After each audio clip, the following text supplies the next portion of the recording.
ஒரு நாள் இஸ்ரவேலின் மண்ணில் மழை நின்று போச்சே. நிலம் உலர்ந்து காய்ந்தது. காலி கிணறுகள், பசுமையில்லாத புல்வெளி. மக்கள் பயந்தார்கள். மிருகங்கள் தாகத்தால் அலைந்தது. அந்த நேரத்துல தேவன் தன் நண்பன் எலியாவை அழைத்தார். எலியா, மழை வராது என்று நீ சொல்லியதை நான் நிறைவேற்றுறேன். நீ கெரீத் ஆற்றின் பக்கம் போ, நான் அங்கே உனக்காக ஏற்பாடு பண்ணிட்டேன். எலியா சொன்னது போல நடந்தான். ஆற்றின் அருகே அமைதியா உட்கார்ந்து தேவனை நம்பினான். சூரிய வெப்பம் எரித்தாலும் அவன் நொடி கூட பயப்படல. ஏனென்றால் தேவனோட வார்த்தை உண்மைன்னு அவன் தெரிஞ்சுக்கிட்டு இருந்தான். ஆனா ஒரு பெரிய கேள்வி, அவன் என்ன சாப்பிட போறான்? அங்கே மக்கள் இல்லை, பசுமை இல்லை, சந்தை இல்லை.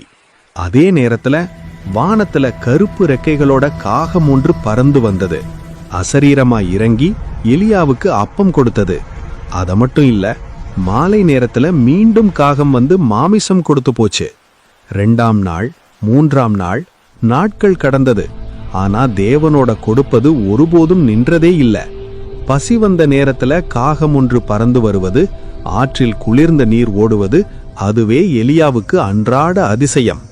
இந்த கதை எதை சொல்றது? தேவன் அனுப்புற உதவி எங்கிருந்து வரும் என்பதை குறைத்து யாருக்கும் தெரியாது.